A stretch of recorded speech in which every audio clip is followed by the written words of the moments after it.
اس سے اس کی میت کو پاکستان منگوانے سے بہتر ہے کہ اسے وہیں کسی ویلفیئر کے ہاتھوں دفن کروا دیا جائے۔ بیٹا یہ دنیا ہی اتنی مطلب پرست ہے، ہم جو پیسہ کماتے ہیں نا وہی پیسہ ہمارا دشمن بن جاتا ہے۔ جب بھی گھر جانے کا سوچو تو گھر والوں کو کوئی نہ کوئی نیا کام یاد آ جاتا ہے جس کی وجہ سے ہمارا جانا کینسل ہو جاتا ہے۔ بچے کب پیدا ہوتے ہیں، کب اسکول جانے لگتے ہیں، کچھ پتہ نہیں۔ اگر کوئی کمارا پردیس پہنچ جائے تو ہر سال اسے اگلے سال کا آسرا دے کر اس کی شادی کی عمر ہی نکال دیتے ہیں۔ اگر کوئی تنگ ہو کر پاکستان پہنچ جائے تو پھر وہ خالی ہاتھ کھڑا رہ جاتا ہے، اسے پوچھا جاتا ہے اپنے ساتھ کیا لائے ہو؟ بھائی کا ایک ایک لفظ میرے دل کو لگ رہا تھا، مجھے یہ محسوس ہو رہا تھا جیسے بھائی کے ساتھ بھی ان کے گھر والوں کا رویہ اچھا نہیں ہے۔ میرے گھر سے اب بار بار فون آ رہے تھے مگر سرفراز بھائی نے کہا تھا کہ کچھ دن ان لوگوں کو اگنور کرو تاکہ انہیں بھی معلوم ہو کہ کسی کے ساتھ غلط کرنے کا کیا انجام ہوتا ہے۔ یہ بات میرے دل کو بھی لگتی تھی۔ میں پچھلے کئی روز سے گھر پر تھا لیکن سرفراز بھائی معلوم نہیں کس وقت کام پر جاتے تھے کہ مسلسل ہی گھر پر تھا۔ جب میں نے پوچھا تو مسکرا دیے، کہنے لگے میں لمبی چھٹیوں پر ہوں۔ ان کے فلیٹ میں ہر قسم کی سہولت موجود تھی، میں جب کام سے لوٹتا تو کھانا تیار رکھا ہوتا۔ اب اکثر سرفراز بھائی گھر نہیں ملتے تھے، وہ رات کو گھر سے دیر تک گھر پہنچتے۔ میں نے ایک بار ان کے احترام میں کھڑے ہونے کی کوشش کی تو انہوں نے مجھے سختی سے منع کر دیا کہ دن بھر ڈیوٹی کرتے ہو، میں جب بھی گھر واپس آؤں تو اٹھنے کی یا کچھ کرنے کی ضرورت نہیں۔ میں دل ہی دل میں حیران رہتا کہ سگے باپ بھائی سے زیادہ محبت تو مجھے یہ دور کے رشتہ دار دے رہے ہیں۔ 2 ماہ بعد میرا گھر سے رابطہ ہوا تو گھر والوں نے گھما پھرا کر مجھ سے یہی سوال پوچھا کہ اس بار میں کہاں نوکری کر رہا ہوں اور میری تنخواہ کیا ہے۔ تو میں نے کچھ سوچ سمجھ کر انہیں بہت تھوڑی تنخواہ بتا دی اور کہا کہ کچھ دن میں گھر پیسے نہیں بھیج سکوں گا کیونکہ میرے دوستوں نے ادھار پیسے لے لے کر میرا علاج کروایا ہے۔ مجھے اب اپنی اس قلیل تنخواہ سے اپنا قرض بھی اتارنا ہے۔ یہ سن کر اماں اور بھائیوں کا باقاعدہ موڈ خراب ہو گیا اور میں نے بھی سلام دعا کر کے فون بند کر دیا۔ دل ہی دل میں نے خدا کا شکر ادا کیا تھا کہ سرفراز بھائی نے مجھے مل کر اچھی خاصی دنیا داری سکھا دی تھی۔ اب پاکستان سے مجھے فون بھی نہیں آتا تھا۔ سرفراز بھائی رات کے پہر میں جب بھی ملتے تو مجھے یہی کہتے تھے کہ بیٹا اپنے لیے کچھ سیونگ کرو تاکہ پاکستان جاؤ تو تمہارے پاس کم سے کم کوئی چھوٹا موٹا کاروبار کرنے کے پیسے تو ضرور ہوں۔ اور میں نے بھی ان کی یہ بات پلو سے باندھ لی۔ 6 ماہ تک میں نے مسلسل اپنے پیسے جوڑے، پھر کبھی کبھار تھوڑے بہت پیسے اپنے گھر بھی بھیجنا شروع کر دیے تھے۔ والدہ کبھی غصے سے اور کبھی پیار سے مجھ سے میری ساری تنخواہ کا تقاضا کرتی تو میں انہیں گھما پھرا کر جواب دے دیتا تھا۔ کمپنی نے مجھے رہائش بھی دے دی تھی تو میں سرفراز بھائی کے پاس سے اپنی رہائش گاہ پر پہنچ گیا۔ جب میں سعودی عرب پہنچا تھا تو میں ایک 20 سال کا جوان تھا لیکن اب مجھے اتنا تجربہ ہو گیا تھا کہ میری سوچ 35 سال کے ایک سمجھدار مرد جتنی تھی۔ چھٹی والے دن میں سرفراز بھائی سے ملنے پہنچا تو مجھے فلیٹ پر ہی ملے تھے۔ ایک بار سرفراز بھائی کے ساتھ میں باہر گھومنے نکلا تو میں ان کے ساتھ بات کرتا جا رہا تھا اور لوگ پیچھے مڑ مڑ کر حیرت سے میری طرف دیکھ رہے تھے جیسے کہ میں کوئی پاگل ہوں۔ مجھے یہ دیکھ کر شدید حیرت ہوئی۔ جب میں نے سرفراز بھائی سے اس بات کا ذکر کیا تو وہ مسکرانے لگے۔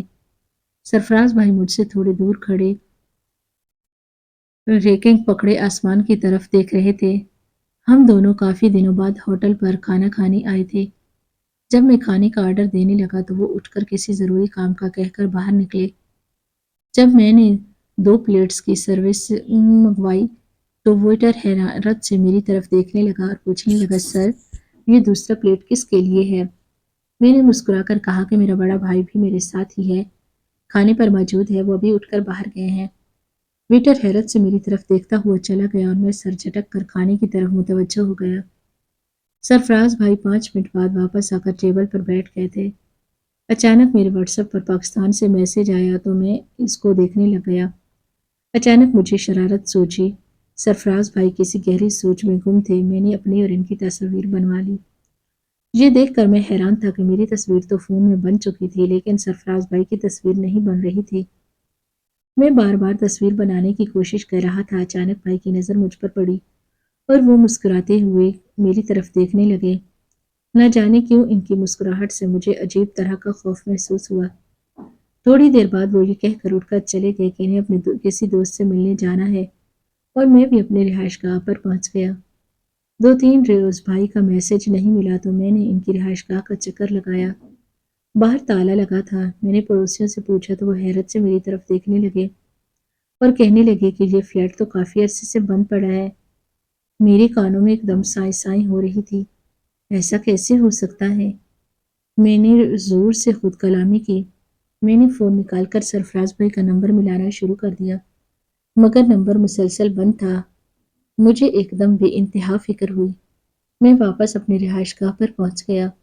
مسلسل کئی روز تک میں بھائی کا نمبر ملاتا رہا۔ پھر ایک روز چھٹی والے دن میں اسی بلڈنگ میں پہنچ گیا اور وہاں کے چوکیدار سے پوچھا کہ فلیٹ نمبر 229 میں رہنے والے سرفراز احمد کب سے اپنے فلیٹ پر نہیں ہیں۔ وہ مجھے خوفزدہ نظروں سے دیکھنے لگا اور پھر مجھے بلڈنگ کی مینجمنٹ کے پاس لے گیا۔ ان لوگوں نے پہلے مجھ سے میری شناخت مانگی تو میں نے کہا میں ان کا کزن ہوں اور پچھلے کچھ دن سے ان سے رابطہ نہیں ہو رہا، اس لیے میں سخت پریشان ہوں۔ انہوں نے جو بات بتائی وہ سن کر میرے پیروں کے نیچے سے زمین ہی کھسک گئی۔ سرفراز بھائی تو 2 سال پہلے ایک ٹریفک حادثے میں بہت بری طرح سے زخمی ہو کر وفات پا چکے تھے۔ 3 ماہ تک ان کی میت سرخد خانے میں رکھی تھی۔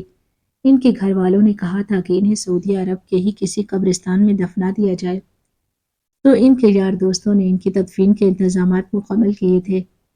یہ سن کر میرا دل خون کے آنسو رونے لگا۔ مطلب وہ بے چین اور دکھی روح میری مدد کرنے کے لیے ہی مجھ تک پہنچی تھی۔ مجھے ہوٹل کے ویٹر کا خوفزدہ چہرہ یاد آیا جب میں مسلسل سرفراز بھائی کے ساتھ بات کر رہا تھا اور وہ دوسرے لوگوں کو کھانا دیتے ہوئے بار بار میری طرف دیکھے جا رہا تھا۔ میں اس روز بڑے دکھی دل کے ساتھ اپنی رہائش گاہ پر پہنچا۔ ابھی میں سونے کے لیے لیٹا ہی تھا کہ اچانک میرے کمرے کے دروازے پر ہلکا سا کھٹکا ہوا اور دروازہ کھول کر سرفراز بھائی اندر آ گئے۔ میں انہیں دیکھ کر ڈرا نہیں بلکہ اٹھ کر بیٹھ گیا۔ وہ میرے سامنے بیٹھے تھے۔ کچھ دیر چپ رہنے کے بعد کہنے لگے، جب میرا ایکسیڈنٹ ہوا تھا تو میں کئی روز زندگی اور موت کے بیچ میں جھول رہا تھا۔ میرے دوستوں نے بھی کوشش کی تھی کہ میرا علاج کروا لے، لیکن میں بہت بری طرح سے زخمی تھا۔ میری تو آخری وقت میں تمہاری بھابھی اور بچوں سے بھی بات نہیں ہو پائی تھی۔ میں بے ہوش پڑا تھا۔ میرے دوست بار بار پاکستان رابطہ کر رہے تھے کیونکہ وہ لوگ جانتے تھے کہ میں پیچھے ایک بہت بڑا خاندان چھوڑ کر یہاں کمانے آیا تھا۔ میرے دوست بڑے دکھ کے ساتھ میرے بے ہوش وجود کے سامنے کھڑے ہو کر جب وہ باتیں کہتے تھے تو میں سب کچھ سن سن کر اندر ہی اندر روتا رہتا تھا اور پھر میں نے دم توڑ دیا تھا۔ میری واپسی پر کافی رقم لگ گئی تھی۔ میرے دوستوں نے ایک بار پھر اسی امید پر گھر والوں سے رابطہ کیا تو میرے باپ نے روتے ہوئے ان سے کہا کہ ان کا بیٹا تو چلا گیا، لیکن پیچھے گھر کے حالات اس بات کی اجازت نہیں دیتے کہ وہ اپنے پردیسی بیٹے کی میت کو واپس لا سکیں۔ اس لیے انہوں نے درخواست کی تھی کہ وہ پاکستانی مزدوروں اور کسی فلاحی تنظیم کی مدد سے میری میت کو سعودی عرب میں ہی دفن کروا دیں۔ میں بڑے دھیان سے ان کی باتیں سن رہا تھا۔ سرفراز بھائی کہنے لگے کہ اگر باپ مر جائے تو بچے یتیم ہو جاتے ہیں۔ میری بیوی بچوں کو نہ جانے ان لوگوں نے کس حال میں رکھا ہوگا۔ میری چھوٹی بیٹی میری سعودی عرب کی آمد کے 2 ماہ بعد پیدا ہوئی تھی۔ میں جب بھی اس کے لیے کھلونے لے کر بھیجتا تھا تو یہی سوچتا تھا، اگلی بار میں خود جاؤں گا اپنی گڑیا کے کھلونے لے کر اور اسے گود میں اٹھا کر خوب سارا پیار کروں گا۔ یوں ہی دیکھتے ہی دیکھتے میری بچی 3 سال کی ہو گئی تھی، لیکن میں نے کبھی اسے دیکھا نہیں تھا۔ بھائی ابھی سسکیاں لے لے کر رو رہے تھے اور میری بھی آنکھوں میں آنسو آ گئے تھے۔ ہر بار مجھے اچھی حالت میں دکھنے والے سرفراز بھائی اس روز اسی طرح زخمی اور ٹوٹے پھوٹے دکھائی دے رہے تھے جیسے آج ہی ان کے ساتھ وہ حادثہ ہوا ہو۔ وہ مجھے یہ نصیحت کرتے ہوئے وہاں سے غائب ہو گئے، کبھی کسی کے لیے اتنی قربانی مت دینا کہ اسے تمہیں ہی قربان کرتے ہوئے ذرا سا بھی افسوس نہ ہو۔ میں ان کی باتیں اور ان کی داستان سن کر اندر سے ہل چکا تھا۔ میں نے وقت دیکھا تو ابھی 4 ہی بجے تھے۔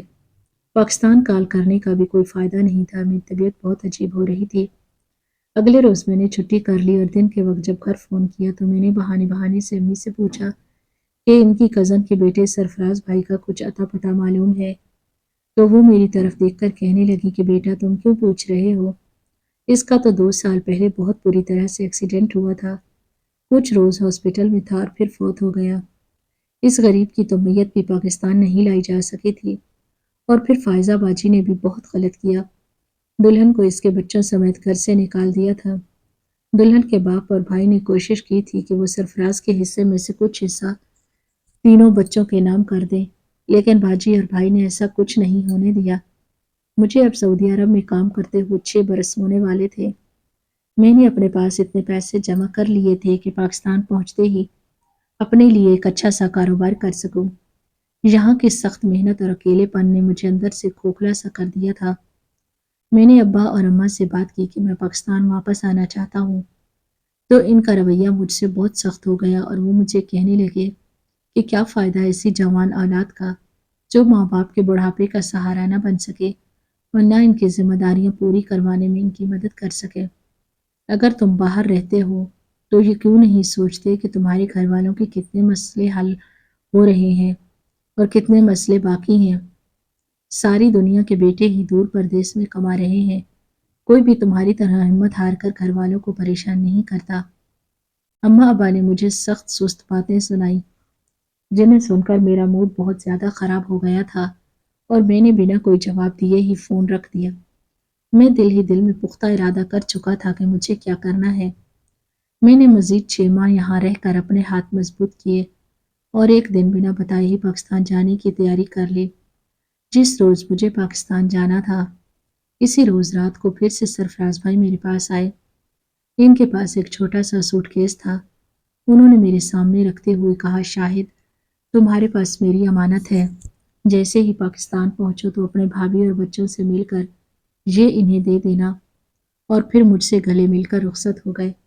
آج ان کی آنکھوں میں بے تحاشا درد تھا۔ ایئرپورٹ پر جب سوٹ کیس کو کھولا گیا تو اس میں بچوں کے لیے کپڑے، کھلونے اور بھابھی کے لیے تحفے تحائف تھے۔ وہ رات کو مجھے ایک بھاری رقم بھی دے کر گئے تھے جو شاید انہوں نے پاکستان جانے کے لیے جمع کر رکھی تھی۔ میں جب ویٹنگ روم میں بیٹھ کر اناؤنسمنٹ کا انتظار کر رہا تھا تو سرفراز بھائی سفید کپڑوں میں میرے برابر ہی بیٹھے ہوئے تھے۔ ہم دونوں ایسے بات کر رہے تھے جیسے دو عام انسان کرتے ہیں۔ اس روز مجھے سعودی عرب کی زرزمین سے رخصت کرنے والا کوئی انسان نہیں تھا، بلکہ ایک دکھی باپ اور مظلوم شوہر کی روح تھی۔ میں جب اچانک پاکستان پہنچا اور میں نے رات کو اپنے دروازے پر دستک دی تو سبھی لوگوں کے منہ حیرت سے کھلے کے کھلے رہ گئے۔ اماں ابا نے مجھے گلے لگایا اور حیرت سے پوچھنے لگے، بیٹا، تم نے واپسی کے بارے میں کسی کو بتایا بھی نہیں؟ تو میں نے عجیب سے انداز میں مسکرا کر کہا، ابا، اگر بتا دیتا تو اب یہاں نہ ہوتا۔ ہر بار کی طرح کوئی نہ کوئی مجبوری سنا کر مجھے سعودی عرب نہ چھوڑنے پر مجبور کر دیا جاتا رہا۔ وہ چھوٹا سوٹ کیس جو سرفراز بھائی کی امانت تھا، میں نے خاص طور پر اپنے سامنے ہی کمرے میں محفوظ رکھا۔ میری بہنوں اور بھابھیوں کی نظر مسلسل اسی پر گڑی تھی۔ انہیں لگتا تھا کہ میں ان کے لیے باہر سے کچھ خاص تحفے تحائف لایا ہوں۔ جیسے ہی میرا موڈ ٹھیک ہوگا میں وہ انہیں سونپ دوں گا، لیکن میں جانتا تھا کہ مجھے جلد از جلد یہ امانت ان کے مالکان تک پہنچانی ہے۔ گھر والوں کا رویہ کچھ خاص اچھا نہیں تھا۔ میں تیسرے روز ہی سرفراز بھائی کے گھر پہنچا تھا۔ دیکھا تو اچھا خاصا مکان بنا ہوا تھا، 2 گاڑیاں بھی کھڑی تھی۔ خالہ بڑی محبت سے ملی اور کہنے لگی، میری نسرین سے کچھ دن پہلے بات ہوئی تھی، اس نے تمہاری واپسی کا نہیں بتایا تھا، خیر ہے اچانک ہی واپس آ گئے ہو۔ میں نے کہا، خالہ، پردیس میں زندگی کاٹنا بہت مشکل ہے، اور ویسے بھی میرا ایکسیڈنٹ ہوا تھا تو مجھے میرے سارے دوستوں نے یہی مشورہ دیا تھا کہ اس بار اللہ نے تمہاری جان بچا دی ہے، جیسے ہی ٹھیک ہو جاؤ تو کچھ عرصہ کما کر گھر واپس پہنچ جانا، یہیں پر کوئی چھوٹا موٹا کاروبار کروں گا، اب واپس نہیں جاؤں گا۔ میرے ایکسیڈنٹ کا سن کر ان کے چہرے پر ایک لمحے کے لیے کوئی سایہ سا لہرایا تھا، شاید ماں کا دل تھا اپنے بیٹے کی یاد نے ستایا ہو۔ میں نے ان سے سرفراز بھائی کا افسوس کیا تو وہ منہ پر دوپٹہ رکھ کر رونے لگی اور کہنے لگی، جوان بیٹا تھا، گھر کی ضرورتیں پوری کرنے کے لیے پردیس گیا تھا، بہت محنت کی اس نے وہاں پر، یہاں پر تمہارے خالوں نے اس کے پیسے سے کاروبار کر لیا تھا۔ اللہ نے بڑا احسان کیا کہ بچوں کے سر پر چھت بھی اپنی ہے ہو گئی اور کاروبار بھی بہت بہتر ہو گیا۔ جس وقت سرفراز کا ایکسیڈنٹ ہوا نا، اس وقت سارا پیسہ پھنسا ہوا تھا۔ ہم نے بڑی کوشش کی کہ اسے اپنے دیس کی مٹی میں ہی دفن کر سکیں، لیکن نہیں ہو سکا۔ میں غور سے بیٹھ کر ان کے چہرے کی طرف دیکھ رہا تھا۔ میں تو یہ بھی نہیں بتا سکتا تھا کہ میں ان کے مرحوم بیٹے سے مل کر کیسا محسوس کر رہا تھا، اور وہ دنیا سے جانے کے بعد بھی اپنے بیوی اور بچوں کے بارے میں کس قدر پریشان ہے۔ میں نے بہانے سے ان سے زہرا بھابھی اور بچوں کے متعلق پوچھا تو وہ کہنے لگی بیٹا کیا بتائیں، رشتہ دار بڑے لالچی نکلے، ابھی عدت بھی پوری نہیں ہوئی کہ اس کے گھر والے پہنچ گئے اور کہنے لگے کہ ہمیں تو سرفراز کا حصہ چاہیے۔ میں نے بڑا سمجھایا کہ ابھی تو بچے چھوٹے ہیں، بڑے ہو جائیں پھر دیکھتے ہیں، لیکن وہ تو بضد تھے اس مکان کو بیچ دو اور سرفراز کا حصہ دے دو۔ اب تم ہی بتاؤ، اس مکان کے علاوہ تو ہمارا کوئی سہارا بھی نہیں، اگر اسے بیچ دیتے تو پھر ہم کہاں جاتے؟ بس اسی بات پر کچھ تلخ کلامی ہوئی اور تمہاری بھابھی بچوں کو لے کر فوراً میکے چلی گئی۔ وہ لوگ تو بس اسی کوشش میں ہیں کہ کچھ نہ کچھ کر کے یہ مکان بک جائے اور وہ رقم اس کے باپ اور بھائی ہتھیا لیں۔ ارے ابھی تو زہرا جوان ہے، میں اسے سرفراز کا حصہ دے دوں اور وہ کل کو کسی غیر کے ساتھ شادی کر کے اس کے حصے رول دے تو پیسے تو سارے ان کے نانا اور ماموں ہڑپ کر لیں گے۔ بچوں کا کیا فائدہ ہوگا؟ وہ بڑے جذباتی انداز میں مجھے یہ سب بتا رہی تھی تو میں نے بڑے افسوس کے ساتھ ان کی طرف دیکھا اور سرفراز بھائی کا چہرہ ایک دم میرے ذہن میں آ گیا۔ وہ مجھے کھانے کے لیے روکتی رہ گئی تھی لیکن میں فوراً وہاں سے اٹھا تھا۔ میں اب زہرا بھابھی کے گھر پہنچا تو کیا دیکھتا ہوں کہ سرفراز بھائی کے تینوں بچے میلے کچیلے کپڑوں میں گھوم رہے تھے۔ بھابھی خود بھی کافی پریشان حال تھی، ان کے گھر کا صحن کچا تھا۔ مجھے دیکھ کر وہ افسردہ سی ہو گئی۔ میں نے بچوں کو بلا کر انہیں پیار کیا۔ ان کے ابا مجھے لے کر صحن میں ہی بیٹھ گئے، بڑے دکھی دل کے ساتھ بتایا کہ میری خالہ نے ان کے ساتھ کیا کیا۔ میں سن کر افسوس ہی کر سکتا تھا۔ پھر انہوں نے دبے دبے لفظوں میں بتایا کہ جب سے زہرا واپس آئی ہے میری بہویں بھی کچھ خوش نہیں ہیں۔ میری بڑی بیٹی بڑی صبر والی ہے، ہر وقت کام کاج میں خود کو مصروف رکھتی ہے، لیکن پھر بھی بچے تو نہ سمجھ ہیں، اگر کوئی شرارت کرتے ہیں تو فوراً انہیں تانا دیا جاتا ہے کہ یہ تمہارے باپ کا گھر نہیں ہے۔ میرا اسی بات پر بہوؤں کے ساتھ لڑائی جھگڑا ہو جاتا ہے۔ میرے ہوتے ہوئے میری بیٹی کا یہ حال ہے، اگر میں چلا گیا تو نہ جانے ان بچوں کا کیا ہوگا۔ میری نظر مسلسل زہرا بھابھی پر ٹکی ہوئی تھی۔ وہ مجھ سے 4-5 سال ہی بڑی ہوں گی، لیکن بیوگی کے صدمے نے انہیں برسوں کا مریض بنا رکھا تھا۔ میں نے دل ہی دل میں ایک مضبوط فیصلہ کیا۔ میں نے ان کے والد کے حوالے وہ سامان کیا تھا جو سرفراز بھائی نے مجھے دیا تھا اور یہ کہا کہ یہ ان کے دوست کے پاس ان کی امانت رکھی تھی اور اس کا ذکر وہ ان کے سسرال میں ہرگز نہ کرے۔ وہ رقم میں نے جان بوجھ کر نہیں دی، بھابھی نے میرے سامنے ہی جب وہ سوٹ کیس کھولا تو ان کی آنکھوں سے ساون برس رہا تھا۔ میں چپ چاپ واپس لوٹا تھا۔ کئی دن ادھر ادھر گھوم پھر کر میں نے ایک مناسب جگہ کرائے پر لی اور الیکٹرانکس کی دکان کھول لی۔ میں نے یہ سب اتنی خاموشی سے کیا تھا کہ میرے گھر والوں کو جب یہ معلوم ہوا تو وہ تقریباً چیخ پڑے تھے۔ وہ اسی خیال میں تھے کہ مجھے مجبور کر کے واپس سعودی عرب بھیج دیں گے۔ پھر میری ماں بہن بھائی یہ سوچ کر خاموش رہ گئے کہ چلو اچھا کاروبار ہے، کچھ نہ کچھ تو گھر میں آیا کرے گا۔ جب میں نے گھر میں زہرا بھابھی سے نکاح کرنے کی بات کی تو ہمارے گھر میں بری طرح سے ہنگامہ پھوٹ پڑا۔ میری ماں نے تو جیسے ہی زہرا بھابھی کے بارے میں غلط بات کرنے کی کوشش کی تو میں نے بڑی سختی سے انہیں خاموش کروا دیا اور یہ اچھی طرح سے بتا دیا کہ اب میں وہ چھوٹا موٹا شاہد نہیں بلکہ 6 سال پردیس کی خاک چھاننے والا ایک سمجھدار انسان ہوں۔ میں نے انہیں صاف کہہ دیا تھا کہ اگر وہ رشتہ نہیں کریں گے تو میں محلے کے ہی 2 بزرگ لے جا کر ان سے نکاح کر لاؤں گا، اور ساتھ ہی یہ شرط بھی رکھی تھی کہ اگر گھر والے چاہتے ہیں کہ میں ہر ماہ انہیں معقول رقم دوں تو میری زہرا سے شادی کروائیں۔ میں نے زہرا کے والد کو گھر سے نکلتے ہوئے سب کچھ سمجھا دیا تھا۔ زہرا اس رشتے کے لیے راضی نہیں تھی لیکن اس کے ابو نے اسے منا ہی لیا۔ سادگی سے نکاح کر کے جب میں زہرا کو لے کر گھر والوں کے سامنے گھر کی بجائے اپنے الگ لیے ہوئے کرائے کے گھر میں پہنچا تو سب ایک دم شوق میں رہ گئے۔ میں اچھی طرح جانتا تھا کہ ایک بیوہ سے نکاح کر کے میں خود تو کتنا بھی اس کے ساتھ اچھا سلوک رکھوں لیکن میرے گھر والے اور رشتہ دار کبھی بھی اسے جینے نہیں دیں گے، اس لیے میں نے سوچ سمجھ کر سارا انتظام پہلے ہی کر رکھا تھا۔ میری ماں نے مجھے روایتی دھمکی بھی دی تھی کہ وہ مجھے دودھ نہیں بخشے گی مگر میں بھی ڈھیٹ بنا رہا۔ میں نے موت کے قریب جا کر زندگی کی اہمیت کو جان لیا تھا۔ شادی کی پہلی رات ہی میں نے زہرا کو اس کے سابقہ شوہر کا جمع ہوا پیسہ دے دیا تھا اور کہا تھا کہ یہ ان کے دوستوں نے ان کی امانت سنبھال کر رکھی تھی۔ میں جانتا تھا کہ اسے کچھ وقت کی ضرورت ہے، اس لیے اس پر کوئی زور زبردستی نہیں کی اور اسے کہا کہ وہ تینوں بچے مجھے اپنی سگی اولاد سے بھی زیادہ عزیز رہیں گے۔ ان کے مستقبل کے لیے مجھ سے جو بن پڑے گا میں کروں گا۔ ہماری شادی کو 7 سال ہو چکے ہیں۔ اللہ نے مجھے بھی 2 بیٹیوں سے نوازا ہے۔ کاروبار اچھا چل رہا ہے۔ کچھ عرصے بعد اماں بھی مجھ سے راضی ہو گئی تھی۔ امید ہے جلد ہی اپنا گھر بھی بنا لوں گا۔ زہرا نے سرفراز بھائی کے سارے پیسے بچوں کے لیے رکھ دیے تھے، جو ان کا حق بھی بنتا ہے۔ پردیس جانے والے سارے بھائی اس حقیقت کو اپنے ذہن میں رکھیں کہ اپنے بیوی اور بچوں کے لیے آپ پوری دنیا ہیں۔ اگر آپ کو کچھ ہو جاتا ہے تو انہیں کوئی پوچھنے والا نہیں ہوتا۔ باقی لوگوں کے لیے آپ صرف ایک ATM مشین ہیں۔